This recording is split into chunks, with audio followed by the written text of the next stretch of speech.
우리가 사는 이 세상은 법이 지배를 하고 있습니다.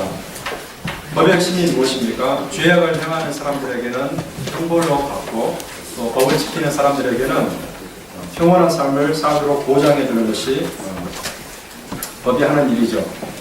문명화된 나라에서는 모두 이런 법을 만들어서 나라를 경영하고 있습니다. 그런데 이 법의 근원은 어디에 있는가? 선과 악의 유일한 원천이신 하나님께로 거슬러 올라간다는 사실을 알아야 됩니다. 이 세상에 있는 모든 율법과 율법과 헌법과 이 모든 것들은 자연법이라는 그런 법 아래에 있는데, 사실 자연법은 사람들이 그렇게 부르는 것이지 하나님의 마음, 하나님의 뜻을 말하는 것입니다. 하나님께서는 악에 대해서 심판하시고 그분의 뜻을 따르는 자를 구원하시는 분이십니다. 이러한 심판과 구원의 역사가 사실은 우리가 읽고 있는 성경 전체를 통해서 잘 드러나고 있는데, 특별히 노아 홍수 사건을 통해서 나타나고 또 소돔과 고모라 사건을 통해서 나타나고 출애굽 사건을 통해서 나타납니다. 하나님께서는 죄악으로 충만한 세상을 물로 심판하셨죠. 그 심판하시는 와중에 경건한 노아와 그 가족을 구원하십니다. 그리고 온 세상에 악의 표상으로 통하는 소돔과 고모라를 하나님이 불로 심판하셨는데, 그 와중에 롯이라는 사람을 건져내시는 그 은혜를 보이십니다. 또는 하나님께서는 하나님의 백성 히브리 민족을 압제하던 내국을 10가지 재앙과 홍해 사건으로 심판하실 때에 그 가운데서 자기 택한 백성 히브리 민족을 구원하시는 일을 우리에게 보여주십니다. 이와 같은 심판과 구원의 패러다임이 예수님께서 재림하실 때도 동일하게 나타난다는 것을 우리가 알 필요가 있습니다. 우리는 기본적으로 예수님의 재림의 날을 소망하며 살아가는 사람들입니다. 이 땅에서 구원을 받고 주님 오실 때 천국에 갈 날을 생각하면서 그렇게 소망 가운데 살아가는 자가 그리스도인입니다. 그러므로 이 심판과 구원의 전형을 잘 보여주는 이 소돔과 고모라 사건을 통해서 우리 예수 그리스도 재림하실 때에 어떻게 준비하면서 살아가야 될지 교훈을 받을 필요가 있습니다. 하나님께서 이 소돔과 고모라를 심판하셨는데 그 중에 롯을 건져내셨다고 말씀을 드렸습니다. 여기에서 우리가 생각해 봐야 될 중대한 내용 두 가지가 있습니다. 첫째로, 하나님께서는 왜 소돔성을 필연적으로 멸망시키셔야 했는가라는 질문입니다. 왜 하나님께서는 소돔성을 멸망하지 않으면 안 되셨을까라는 질문입니다. 심판의 필연성에 관해서 우리가 생각해 볼 필요가 있습니다. 답은 무엇입니까? 그 성이 의로우신 하나님 앞에 불의하고 거룩하신 하나님 앞에서 죄악을 범했기 때문이겠죠. 소돔성은 하나님이 도저히 참을 수 없어서 토해내셔야만 하는 그런 악으로 가득 찬 성이었습니다. 그런 성을 하나님께서 멸망시키셨고, 또 오고 오는 세대 가운데서 그 성처럼 하나님 앞에서 죄악을 행하는 자들은 이와 같은 모습으로 멸망시킬 것이라는 것을 하나님께서 이 소돔성의 잔해를 통해서 사실은 보여주고 계십니다. 오늘날 우리들의 죄의 모습이 무엇입니까? 사실 오늘날도 달라진 것 같지 않습니다. 소돔성에 있는 죄악을 정확하게 우리가 행하는 것은 아니지만 여전히 사람들은 죄악 가운데서 그것이 죄악인지도 모르면서 살아가는 현실이 우리가 사는 현실이라고 볼 수 있어요. 여러분, 얼마 전에 이 한국 사회를 떠들썩하게 했던 그 사건을 하나 예로 들고 싶은데, 신앙군의 염전오해라는 말을 여러분 들어보셨을 것입니다. 저도 염전을 보면서 그렇게 자랐지만은 그런 일이 있었을 줄은 꿈에도 몰랐습니다. 사건을 보니까 그런 것입니다. 염전을 대규모로 이렇게 소유하는 사람들이 돈을 벌려고 쉽게 말하면은 자기들의 노동력을 사용하면서도 그 인건비를 주지 않으려고 어떤 일을 하냐면은 욕전이라든지 항만 같은 데서 떠돌이로 이렇게 살아가는 사람들, 또는 좀 정신이 부족한 사람들, 또는 신체적으로 조금 장애가 있는 사람들, 또는 언제나 할지라도 좀 소망이 없어 보이는 그런 사람들을 잘 구슬려 가지고 먹고 재워줄 테니까 가서 일하자 해서 근로계약서를 다 쓰고 월급 얼마 정도까지 다 쓰고 해놓고 3년 10년 일하면서 일 시키면서 월급 한 푼 주지 않습니다. 그리고 도망가려고 하면은 잡아다가 때리고 목숨을 위협하고, 그런데 더 놀라운 것은 뭐냐면요, 그렇게 염전 그 주인들이 그런 악을 행하는데 그 섬에 사는 그 염전을 하지 않은 보통 사람들 있잖아요. 그냥 고기를 잡고 사는 사람들, 농사하는 사람들도 있는데, 이 사람들이 염전 주인들의 악을 악으로 보지 않고 그냥 자연스러운 일로 생각한다는 것입니다. 죄악을 행하고 있고 또 죄악을 보는 사람들은 그것이 죄인지 무엇인지도 모르면서 그냥 허용하는, 다른 사람이 다 하니까 그것을 하지 않으면 오히려 바보같이 되는, 그것을 보면서 너무 충격이 됐습니다. 사실 그런 모습이 우리가 살아가고 있는 이 세상의 죄악의 모습을 극단적으로 보여준다고 말할 수가 있습니다. 이 땅의 사람들이 하나님 앞에서 죄를 범하면서도 그것이 죄인지도 모르고 또 그렇게 행하지 않으면 오히려 뒤처진다고 생각하고 이상하게 보인다고 생각해서 그게 동참하는 그런 세상이 우리가 살고 있는 세상이에요. 이런 세상에 대해서 하나님께서 어떻게 하실 것인가, 소돔성을 멸망하셨던 것처럼 오늘도 하나님께서 그와 같은 세상을 멸망시킨다고 말씀하고 있는데, 이걸 한번 같이 읽어보겠습니다. 네, 시작. 이제 하늘과 땅은 그의 말씀으로 물살을 위하여 단수하신 바 되어 경건치 아니한 사람들의 심판과 멸망까지 보호하여 주신 것입니다. 아멘. 하나님께서는 역사적으로 소돔성을 불로 멸망시키셨습니다. 그리고 노아의 세상을 물로 심판하셨습니다. 그러면 그것을 끝인가? 아니라는 거죠.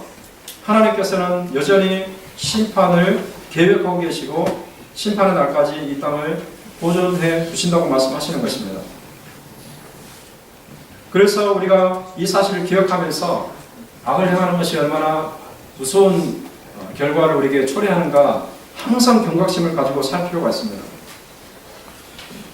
그렇다면 소돔성이 저지른 죄악이 구체적으로 무엇이었을까? 어떤 악을 행했기에 하나님께서는 그 성을 불과 유황으로 멸망시키지 않으면 안 되었을까? 소돔성의 죄악을 우리가 살펴볼 필요가 있는데요. 사실 소돔성의 죄악에 대해서는 창세기 19장뿐만 아니라요, 에스겔서 16장 그리고 누가복음 17장에도 같이 나와 있습니다. 그래서 세 부분의 소돔성의 죄악에 대해서 말하고 있는데, 먼저 우리가 이 창세기 19장에 나오는 이 소돔성의 죄악의 면모를 보게 되면 이것은 한마디로 말해서 성적인 타락이다 이렇게 말할 수 있습니다. 좀 더 구체적으로는 동성애가 난무했던 성읍이 소돔과 고모라 성읍이었습니다. 하나님께서 이 성을 직접 심판하시는데 예고도 없이 그냥 심판하시는 것이 아니라 먼저 천사를 보냅니다. 천사를 보내서 다시 천사들로 하여금 그 성의 죄악을 확인하게 하십니다. 그런데 성경에 보면은 이 천사들이 이 사람의 모습으로 나타나잖아요. 이 부분을 주석하는 성경 연구가들이 하는 말은 이 천사들이 이 젊음과 아름다움에 있어서 절정에 이른 남자의 모습이었다 이렇게 해석을 합니다. 눈부시게 아름다운 이 미소년과 같은 모습으로 이 소돔성을 방문하게 됩니다. 우리가 흔히 천사를 생각하면 날개가 있고 좀 여성스러운 그런 이미지를 떠올리잖아요. 그러나 그렇지 않습니다. 여러분이 혹시 그 The Bible이라는 그 미국 그 공영방송에서 했던 드라마가 있는데 이것이 이제 영화로 이렇게 나오고 있습니다. 거기에도 보면 천사들이 자꾸 등장하는데 거기에도 보면 천사들이 남자의 모습으로 이렇게 나오는 것을 볼 수 있습니다. 이 천사들이 소돔성을 방문해서 롯의 집에 머물게 됩니다. 거기에서 숙박을 하게 되는 거죠. 그런데 4절과 5절에 보니까 어떤 현상이 나타나냐면은 그 성읍에서 사람들이 찾아옵니다. 누가 찾아오면 남자들이 찾아옵니다. 여기 보니까 어떻게 되어 있냐면은 노소를 막론하고 뭐 나이가 들었던 어리던 남자들이 다 찾아와서 어떻게 하는가? 여러분 한번 5절 한번 같이 읽어보겠습니다. 5절에 뭐라고 얘기하냐면 시작. 롯을 부르고 그에게 이르되 오늘 밤에 내게 온 사람들이 어디 있느냐? 이끌어내라. 우리가 그를 상관하리라. 아멘. 이 소돔성에서 인근 각처에서 남자들이 다 와가지고 롯의 집에 들어와서 이들을 상관하리라 이렇게 말하는 거죠. 상관한다는 게 무슨 말입니까? 이것은 강제로 성추행한다는 말입니다. 우리가 저자들을 외국에서 온 저자들을 성추행하겠다 이렇게 말하는 것입니다. 이것은 곧 동성애 강간을 한다는 그런 말이에요. 그러니까 이 소돔성 사람들은 모든 사람들이 이런 죄악에 사로잡혀 있었던 것입니다. 동성애의 망령이 이 소돔성읍을 장악하고 있었어요. 오늘날 그 영어 중에 소돔이라는 단어가 있는데 소돔이라는 단어는 사실 동성애라는 의미인데 이 단어가 어디서 나왔는가? 소돔이라는 단어에서 나왔다는 것이 굉장히 놀라운 일이에요. 왜 동성애가 그토록 추악한 죄악일까요?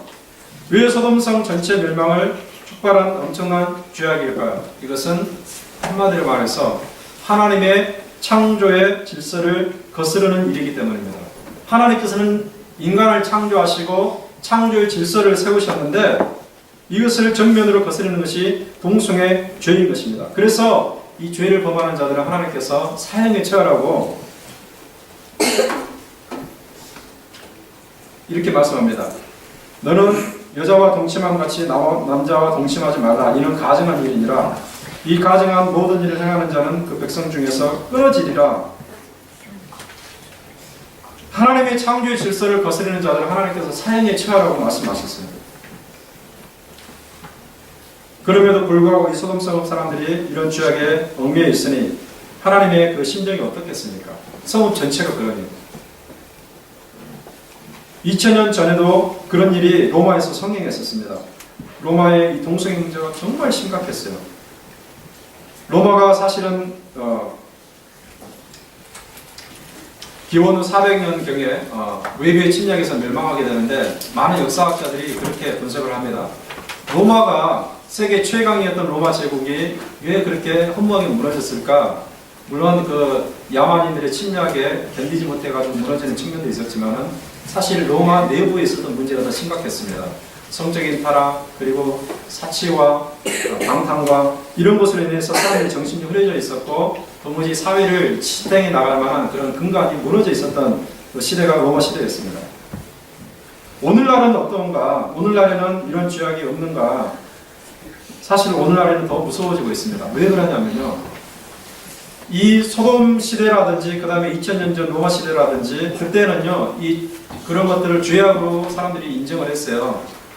물론 그 안에 들어가 있는 사람들은 죄가 죄인지도 몰랐겠지만은 밖에 있는 사람들은 그것이 죄라는 것을 알았습니다. 그러나 오늘날에는 어떠냐면요. 이러한 동성애를 죄라고 여기지 못하도록 많은 사람들이 여론으로 끌어가고 있습니다. 어떻게 설명하는가? 이것은 자연스러운 생리현상이다.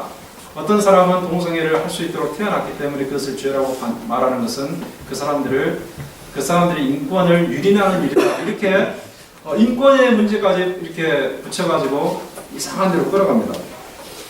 많은 연예인들도 이것을 공개적으로 드러내면서 많은 사람들이 저것이 죄냐라고 생각하게 만듭니다. 한국에 홍석천이라는 사람도 있고요. 미국에 보면 엘렌이라는 사람도 있고 그냥 공개적으로 그렇게 말하면서 사람들로 하여금 판단이 흐리도록 그렇게 이끌어가고 있습니다. 대학가에서는 동성애를 지지하는 서클이 만들어져 가지고 자연스럽게 많은 사람들이 거기에 호감을 가지고 연구하도록 하는 그런 자리를 제공합니다. 또 어떤 사람들은 성을 전환하면서까지 동성애가 자연스러운 일이라는 것을 어필하고 있습니다. 미국 사회 그 내부에 보게 되면 동성애를 하는 사람들이 정부에 대해서 로비 활동을 합니다. 그래서 이것을 법으로 채택하라고 말하는 거예요. 여러분 캘리포니아에서 동성애 같은 것이 다 이렇게 합법화된 거 여러분 아시죠? 심지어 교회까지 이것이 들어왔습니다. PC USA 미국 국장로교회인데요. 우리는 PC USA에서는 2012년도에 동성애하는 목사를 안수를 주는 그런 행태를 보이고 있습니다. 그리고 또 신문에 보니까 앞으로 PC USA에서는 동성애가 이 결혼의 한 파트를 담당하는 것으로 법적으로 인정하는 그런 운동을 하고 있습니다.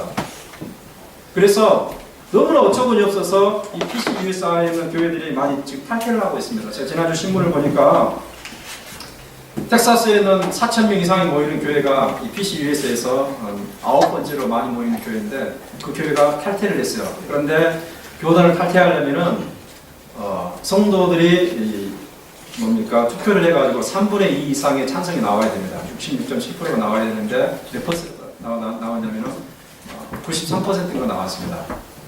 그러니까 대부분의 사람이 찬성한다는 거죠. 우리 탈퇴하겠다. 탈퇴하는 이유가 뭡니까? 동성애를 지지하는 교단에서 남아있을 수 없다는 거죠. 그런데 이 교회가 탈퇴를 하려면요, 그 재산을 다 내려놔야 됩니다.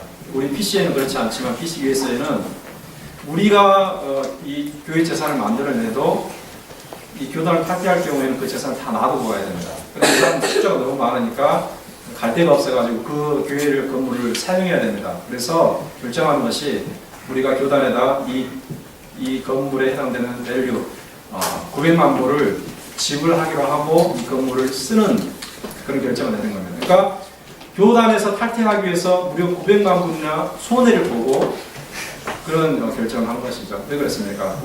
홍성회를 지지하는 교단에서 남아있을 수 없다는 거예요. 이 교회뿐만 아니라 그 얼마 전에는 이 교단에서 네 번째로 큰 교회가 또 그런 결정을 하고 그런 건물 사용에 대한 이 재산 분쟁의 문제로 지금 조금 시끄러운 상황이 있습니다. 그래서 많은 교회들이 빠져나와가지고 어떤 교회로 나가냐면 ECO라는 교회로 이렇게 만들어서 나가는 것을 보고 있습니다. 그럼에도 불구하고 이러한 이 동성애가 옳다는 것을 정당화하기 위해서 철학자들이라든지 그 다음에 심리학자들에게 글을 써서 대중들을 호도하게 만들고 있습니다. 여러분, 그러나 우리 판단 기준은 무엇입니까? 철학자들의 글이 아니에요. 심리학자들의 판단이 아닙니다. 우리의 판단 기준은 무엇입니까? 유일한 진리의 원천이신 하나님 아버지의 뜻입니다. 성경에서는 하나님께서 사람을 창조하시되 남자와 여자로 창조하시고 이 결혼제도를 확립하셨습니다. 그래서 하나님의 관점으로 이것을 판단할 필요가 있겠죠. 하나님께서 죄라고 하면 그것이 죄인 것이고 하나님께서 그것이 옳다고 하면 옳은 것입니다. 하나님이 옳다고 하는데 그러다고 말할 수 없고 하나님이 그러다고 말하는데 우리가 옳다고 말할 수가 없습니다. 이것은 하나님을 무시하는 처사가 되겠죠. 그것이 바로 신성모독이 되는 것입니다. 얼마나 그 죄악이 심각했으면 하나님께서 그 성을 멸하시겠습니까? 한편으로는 이 소돔의 죄악이 이 동성애뿐만 아니라 어떤 죄악이냐면 에스겔 16장에서는 그렇게 말합니다. 이들의 죄악이 가난하고 소외된 자들을 학대하고 착취하고 압제하는 일이 일상적이었다 그렇게 말합니다. 가난하고 소외되고 힘없는 자들을 착취하고 빼앗고 압제하는 일이 일상적이었다. 한마디로 말해서 사회가 이 불의로 가르친 겁니다. 사회가 불의한 사회였습니다.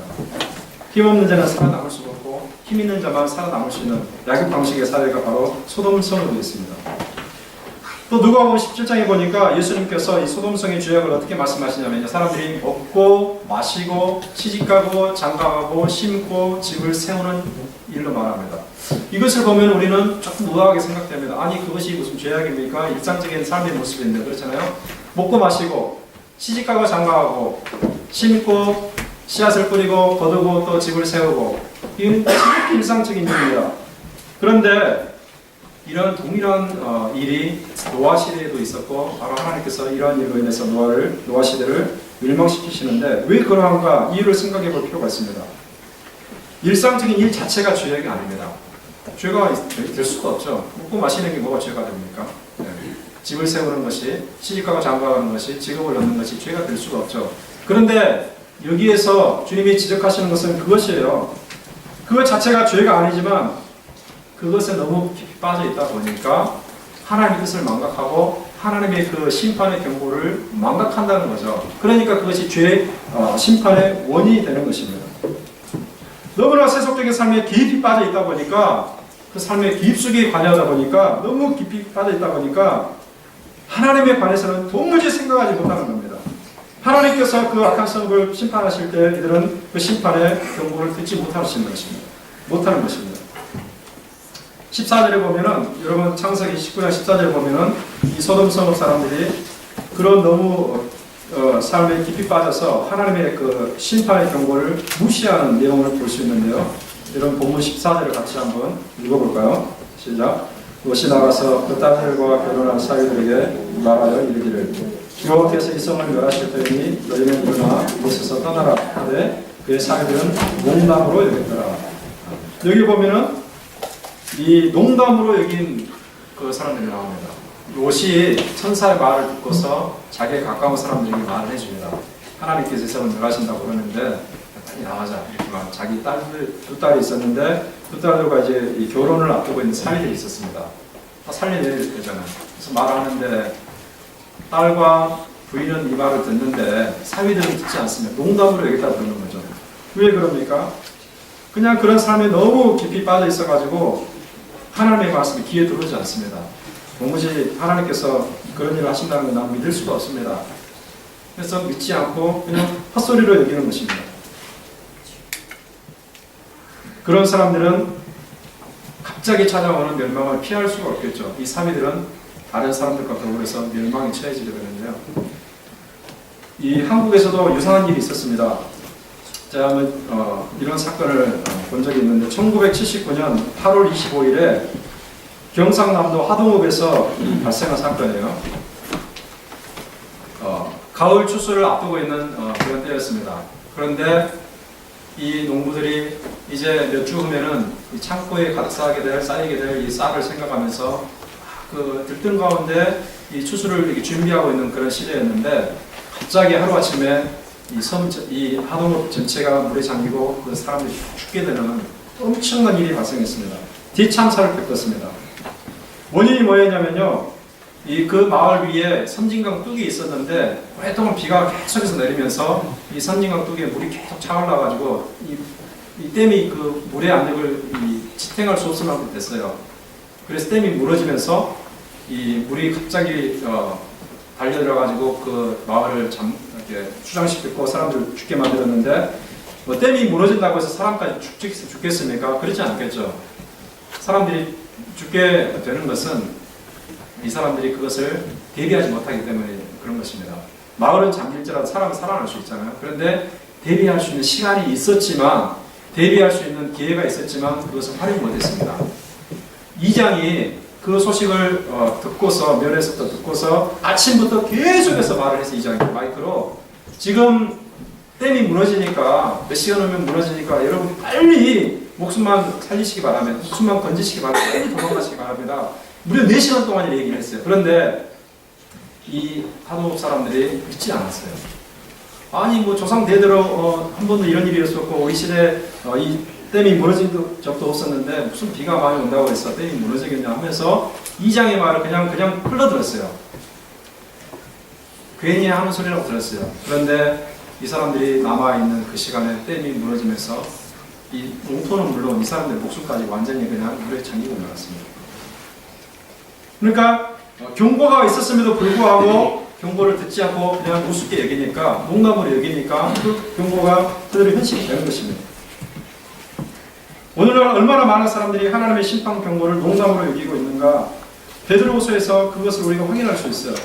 그리고 같이 읽어보겠습니다. 시작. 먼저 이것을 알지니 말세에 조롱하는 자들이 와서 자기 종목을 따라가며 조롱하여 이르되 주께서 공개하시는 약속이 어디 있느냐 조상들이 자손으로부터 만물이 처음 창조될 때와 같이 변형했다 하니. 베드로 사도가 말세에 대해서 경고를 하는데요. 말세 현상에 대해서 경고합니다. 말세의 사람들은 즉 오늘날 우리가 살아가는 세상 사람들은 예수님의 재림과 그 심판을 믿지 못한다는 거죠. 도대체 예수님이 재림해서 세상을 심판하신다는 말이 되느냐? 말이 안 된다는 겁니다. 멸망의 징조가 어디 있느냐라고 말하면서 믿지 않습니다. 달날에 토끼가 있다는 서로가 거짓으로 판명나는 때가 언젠데 이런 허무맹랑한 얘기를 하냐 하면서 믿지 않습니다. 유전자를 복제해서 인간의 영생을 실현할 유전자 의학이 코앞에 다가왔는데 무슨 하늘에서 사람이 내려와가지고 이 세상 심판하느냐 말이 안 된다고 생각합니다. 화성에 우주 탐사선을 보내고 우주를 여행하는 시대가 되었는데 어떻게 우주에 있는 그 예수라는 사람이 와가지고 우리를 심판한다고 말하냐 말도 안 된다고 생각합니다. 예수의 재림을 예수의 심판의 그 교리를 믿지 못하는 거죠. 조롱합니다. 마치 롯의 두 사위가 천사들의 그 경고를 듣고서 농담으로 여겼던 것처럼 오늘날도 사람들이 그렇게 예수님의 재림과 심판의 교리를 말도 안 되는 헛소리로 간주를 하면서 조롱을 합니다. 지금 베드로가 그런 얘기를 하고 있는 것입니다. 그러나 성경은 그 일이 일어날 것이라고 수없이 반복합니다. 예수님의 재림에 대한 그 이야기는 우리가 성경 곳곳에서 발견할 수가 있어요. 그런데 하나님의 말씀 자체가 믿어지지 않는 거죠. 우리가 이 예수 그리스도의 재림을 믿는 사람이라면 그 심판을 우리가 바라보고 있는 사람이라면 어떻게 사람이 마땅하겠는가? 우리는 하나님 앞에서 경건한 모습으로 살아가야 됩니다. 사도 베드로의 말씀을 우리 같이 읽어보겠습니다. 시작. 이 모든 것이 이렇게 풀어지니 너희가 어떠한 사람이 되어야 마땅하냐. 거룩한 행실과 경건함으로 하나님 날이 나기를 바라고 간절히 소망합니다. 우리가 그 주님의 재림의 날을 기다리는 사람이라면 우리가 취해야 될 태도가 있습니다. 거룩한 행실과 경건함을 지켜 나가야 됩니다. 그리고 그날이 임하기를 간절히 사모하는, 이 사모한다는 것은 무엇입니까? 그날에 합당한 모습으로 살아가면서 소망한다는 것을 말합니다. 여러분, 주님 오실 때 영광스러운 구원에 동참할 수 있는 은혜가 여러분에게 있기를 주님의 이름으로 축원합니다. 네, 두 번째로 우리가 이와 관련해서 한 가지 더 알아야 될 사실이 19장에 나와 있는데요. 그것은 뭔가 하나님은 심판의 와중에도 자비로운 구원을 보여주신다는 사실입니다. 소돔성을 심판하는 가운데 하나님이 구원의 은총을 베풀어 주셨습니다. 누구를 구원하십니까? 롯을 구원하시죠. 굉장히 이 사실을 강조하고 있는데요. 여러분, 우리가 19장 1절에서 29절까지 읽었는데 여기에 보면 우리가 좀 분석해서 보면은 가장 많이 나오는 단어가 하나 있습니다. 무슨 단어인가? 바로 롯이라는 단어인데요. 제가 한번 찾아봤는데 이것이 무려 17번이 나옵니다. 17번 롯이라는 말을 쓰고 물론 그를 가리키는 대명사까지 합치면 훨씬 더 많은 횟수가 나오는데 그만큼 이 창세기 19장에서 롯을 강조한다는 거죠. 왜 그렇습니까? 심판의 과정에서 하나님의 은혜를 입었고 구원받을 사람이기 때문에 롯의 강조가 갈 수밖에 없는 것입니다. 그러면은 하나님께서는 롯이 어떤 인물이었길래 이 사람을 구원해 내시는가, 심판의 과정에서 건져내시는가, 우리가 이 부분을 생각해 볼 필요가 있습니다. 29절에서 우리가 그 근거를 하나 볼 수 있는데요. 여러분 29절 같이 읽어볼까요? 본문 29절 시작. 하나님이 그 지역의 성을 멸하실 때에 롯이 그 성을 먹을 때에 하나님이 아브라함을 생각하사 롯을 그 거심 중에서 내보내셨더라. 심판의 와중에서 롯이 구원받는 이유가 있습니다. 그것이 무엇입니까? 롯의 기도라는 거죠. 죄송합니다. 아브라함의 기도라는 거죠. 하나님께서 아브라함을 생각하사 롯을 건져내셨다 그랬어요. 아브라함을 생각했다는 말이 무엇입니까? 이것은 창세기 18장으로 가야 알 수 있는 일입니다. 하나님께서 아브라함을 방문하시고 식사를 하신 다음에 이 아브라함에게만 소돔성읍의 심판의 계획을 말씀하셨습니다. 그런데 아브라함이 생각할 때 거기에 누가 있습니까? 자기 조카 롯이 있는 거예요. 그래서 아브라함이 조카 롯을 생각하면서 그는 필연적으로 분명 의인일 것인데 하나님께서 소돔성읍을 멸하면 롯이 죽으니까 아브라함이 그 롯을 생각하면서 하나님께 기도하는 겁니다. 하나님, 의인을 악인과 함께 멸망시키시겠습니까? 라고 묻는 거예요. 그래서 하나님께서 아니라고 말씀하시죠. 그러나 의인 10명이 없어서 소돔성을 심판을 당하게 되는데 아브라함이 롯에게 은혜를 베풀어 달라고 하나님께 중보기도를 했어요. 그래서 하나님이 이 소돔성을 심판하는 와중에 아브라함의 중보기도가 생각나서 의인 롯을 건져내는 구원을 베푸시는 것입니다. 그러면은 우리는 이런 질문을 할 수가 있습니다. 심판 가운데서 의인을 구원하는 것이 하나님 뜻이라면, 즉 의인을 악인과 함께 멸망시키는 것이 하나님 뜻입니까? 라고 물어보니까 하나님 아니라고 했잖아요. 나는 의인을 악인과 함께 멸망시키지 않는다 그랬어요. 그러니까 하나님께서는 심판 중에 의인을 멸망시키는 것이 하나님 뜻이 아니라면 아브라함이 그런 중보기도를 하지 않았더라도 하나님께서 롯을 구원하셨을까라는 질문을 우리가 해볼 필요가 있겠죠. 롯은 의인인데 아브라함이 그런 중보기도를 하지 않았어도 롯을 하나님께서 구원하셨을까라고 물어볼 수 있겠죠. 우리가 결론부터 말하면 그렇습니다. 아브라함이 그런 중보기도를 하지 않았다 할지라도 롯은 하나님 앞에 의인이니까 하나님은 악인과 함께 롯을 멸망시키지 않으십니다. 자, 그러나 한 가지 더 생각할 것은 하나님은 그런 일을 하실 때에 기도를 통해서 하시기를 기뻐하신다는 것을 우리가 잊어서는 안 됩니다. 아브라함의 기도를 하나님께서 기억하셨어요. 그래서 베드로후서 2장 7절과 8절에 보면 하나님께서 의로운 롯을 건져냈다고 했어요. 롯은 의로운 사람이었습니다. 아브라함의 기도를 통해서 하나님 의로운 롯을 건져내셨습니다. 우리의 구원의 과정에 이것을 적용하면 어떻게 될 것인가? 우리 한번 중요한 구절 한번 읽어보겠습니다. 시작. 이와 같이 성령도 우리의 연약함을 보시다니 우리는 마땅히 기뻐하라 하였으나 오직 성령이 말할 수 없는 하시고 우리를 위하여 친히 간구하시느니라. 아멘. 여러분, 이 말씀이 무슨 말씀인지 잘 모르실 거예요. 도대체 무슨 말씀인가? 이것은요, 사실 이와 같은 내용을 우리 구원의 과정에 적용시키는 말씀이라고 볼 수 있습니다. 무슨 말이냐면요, 우리는 이 예수님을 영접해서 의롭다 칭함을 받잖아요. 이제 의인이 되고 하나님의 자녀가 되고 이제는 그 하나님의 그 구원받은 백성이 되었습니다. 그런데 이 과정에 무엇이 추가가 되냐면요, 성령의 강구가 추가가 됩니다. 여기 보세요. 우리의 연약함을 성령이 도우신다고 그랬어요. 우리가 마땅히 빌 바를 알지 못하나 성령이 말할 수 없는 탄식으로 우리를 위해서 강구해 주신다고 그랬어요. 우리가 구원받은 자로 능력 있게 살아갈 수 있도록 성령께서 옆에서 우리를 대신해서 강구해 주신다. 다시 말해서 아브라함이 롯을 대신해서 강구해 주었던 것처럼 성령이 우리를 대신해서 강구해 주심으로 인해서 우리가 그의 기도를 덕분으로 우리는 능력 있는 모습으로 순종하는 모습으로 살아갈 수가 있는 것입니다. 그래서 하나님께서 그 의인을 구원하시되 사람의 기도를 통해서 구원하기를 기뻐하신다는 것을 알 수 있는 거죠. 그러면은 우리 한 가지 더 생각하고 말씀을 마치면 좋겠는데요. 롯이 어떤 종류의 의인이었는가, 이것을 우리가 살펴보지 않을 수가 없습니다.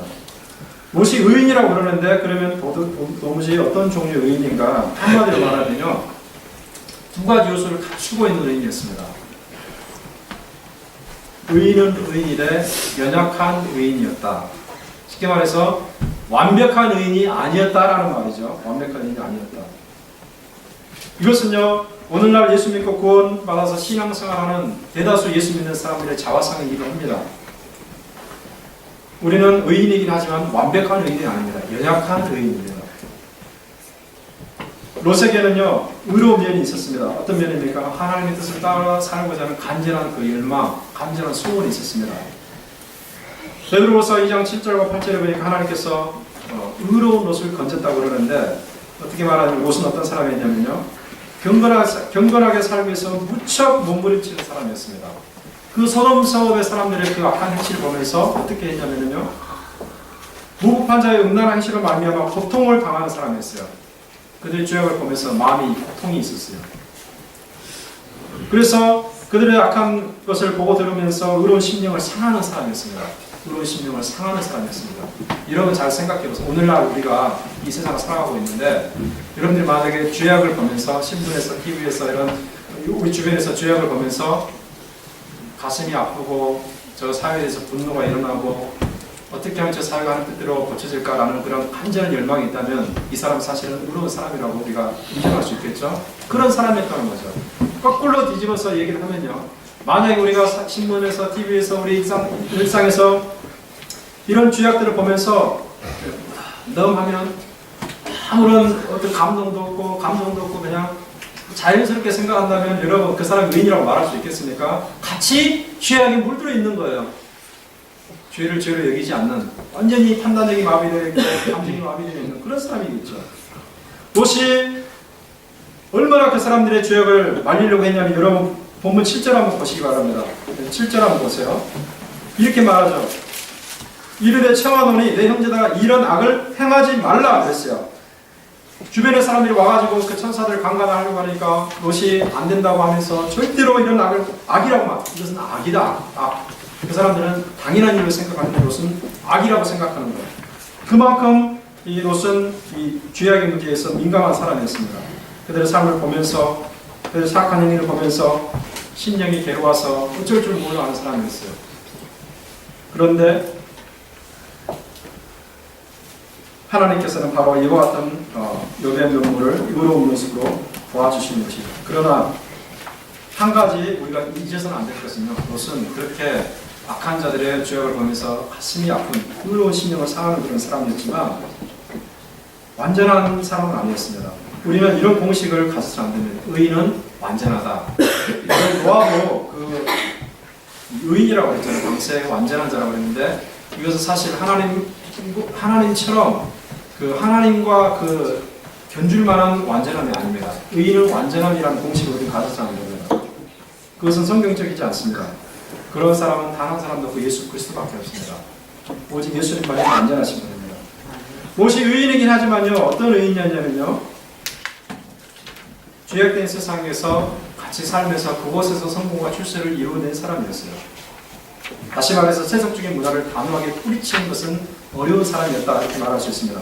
그럼 19장 1절에 보면 그 암시가 나와 있는데요. 그 천사들이 소돔성을 방문할 때 롯이 어디에 앉아 있었습니까? 네, 성문에 앉아 있었다 이렇게 말합니다. 이것은 우리에게는 좀 생소한 그 내용인 것처럼 보이는데 이것은 그 고대 건동에서 전형적인 표현입니다. 무슨 전형적인 표현이냐면요. 성문이라는 것은요, 재판을 행하는 곳이었고, 사람들이 모여서 회의를 행하는 곳이었기 때문에, 성문에 누가 앉아있다, 그러면 이 사람은 굉장히 이 사회적으로 지위가 높은 사람을 말합니다. 재판관일 수도 있고, 어떤 사회 리더가 될 수가 있습니다.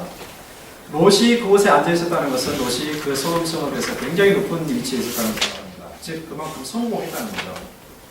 성공하면은, 리더의 자리에 오를 수가 있는 것입니다. 자, 롯이 그러면 성공한 것이 왜 그런 그 사람의 연약한 의인의 표상인가 생각을 해보세요. 지금 소돔 성읍에 들어가는 것 자체가 사실은 안 되는 일이었습니다. 소돔 성읍은 하나님께 저주의 대상이었는데 그곳에 먹고 살기 좋으니까 사실 롯이 그것을 택했어요.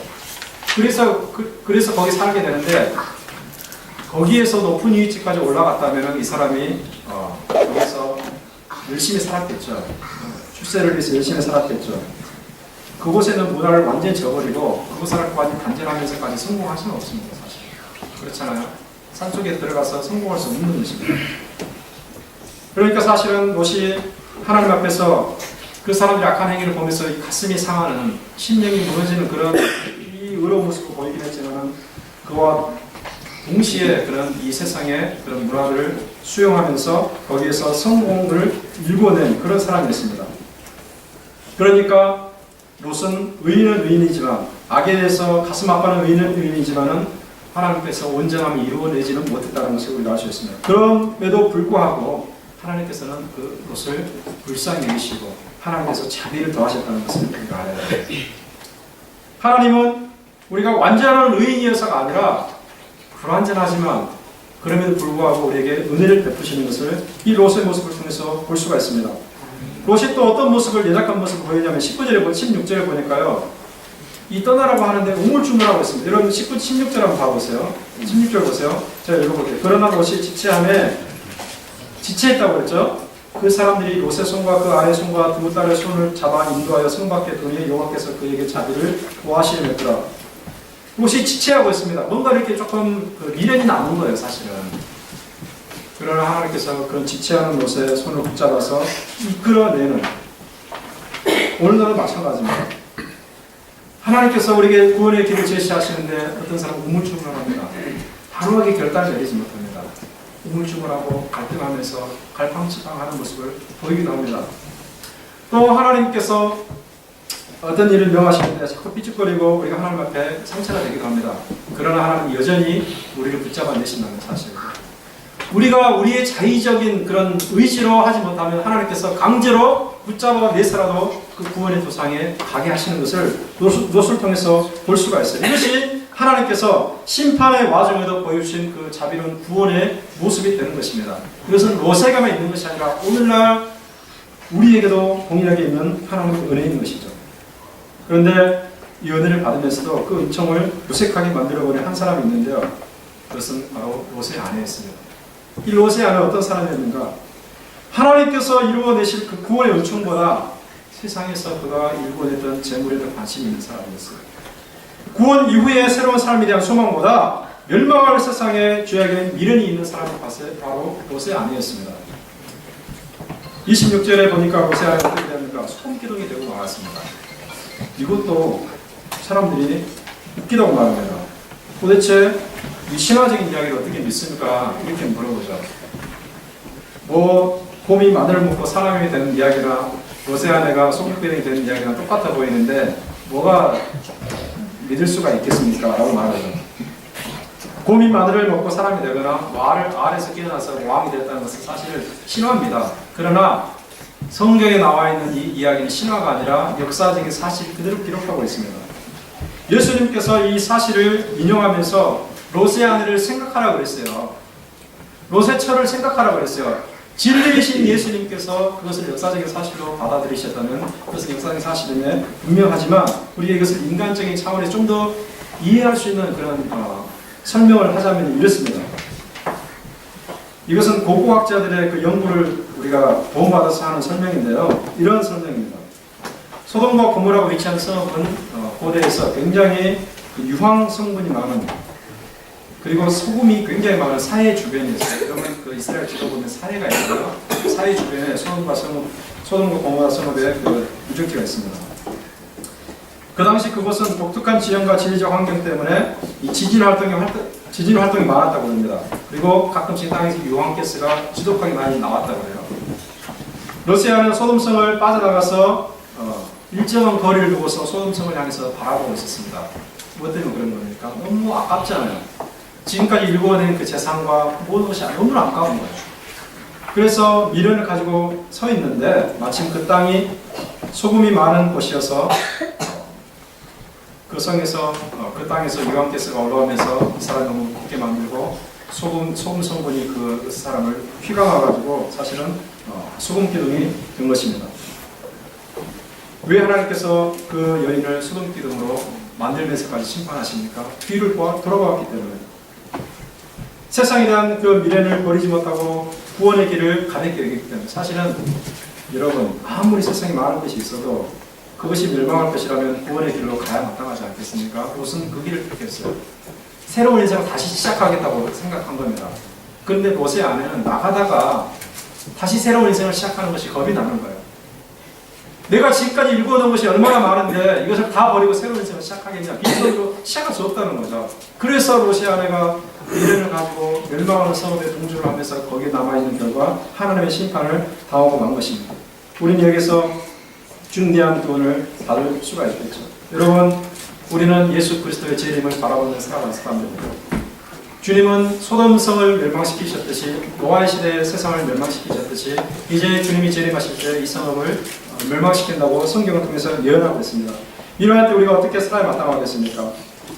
심판의 경고를 농담으로 여기는 상이 될까? 될 것인가? 심판의 자리에서 빠져나가다가 세상에 미래를 두고서 다시 돌아가다가 소금 기둥이 된 그런 로세아처럼 될 것입니다. 우리는 하나님의 말씀을 붙들고 따라가야 됩니다. 하나님의 말씀이 우리에게 생명을 주는, 우리에게 구원을 주는 그 길을 우리가 따라서 우리가 걸어가야 됩니다. 그 길이 다른 사람이 인정하지 않는 길이라 할지라도, 다른 사람이 함께 동조하지 않는 길이라 할지라도 중요한 것은 여러분 개인입니다. 여러분 개인입니다. 하나님은 여러분 개인을 구원하기를 원하십니다. 여러분 다른 사람은 중요하게 생각할 필요 없어요. 여러분 개인이 구원받아야 돼요. 다른 사람이 동조하지 않는다고 해서 이게 옳은 길이 아니지 않는가 이렇게 잘못 생각할 필요가 없습니다. 하나님은 여러분 개인을 구원하시고 여러분의 직분을 통해서 또 다른 사람이 구원받기를 원하십니다. 이 시대에 하나님께서 심판을 행하시는 가운데서도 하나님이 자비로운 구원을 받아서 영원한 천국에서 주님과 더불어 살아갈 수 있는 저와 여러분 되시길 주님의 이름으로 축원합니다. 기도하겠습니다. 걸어가신 하나님 아버지 주님의 귀한 감사합니다. 하나님 너무나 의로우시기 때문에, 너무나 거룩하시기 때문에, 너무나 완전하시기 때문에 하나님 약한 세상을 심판하지 않을 수가 없습니다. 하나님 아버지 그 가운데서 우리를 건져내시고 이 구원의 길을 걷게 하시니 감사합니다. 세상 사람들이 우리와 함께 걷지 않는다 할지라도 하나님께서 붙들어내신 이 길을 우리 확신을 가지고 걸어가게 도와주시고 주님 재림하실 때 소망 가운데 재림을 기다리는 하나님의 백성들 될 수 있도록 은혜 베풀어 주시옵소서. 롯의 사위처럼 어리석은 자가 되지 않게 하시고 롯의 아내처럼 어리석은 자가 되지 않게 하시고 소돔 성읍의 사람들처럼 죄로 알지 못하는 어리석은 자가 되지 않게 하여 주시옵소서. 온전히 하나님의 은혜 가운데서 충만한 삶을 살아가는, 그래서 영원한 생명을 소유하는 주님의 백성들 될 수 있도록 은혜 베풀어 주시옵소서. 예수 그리스도 이름으로 감사하며 기도하옵나이다.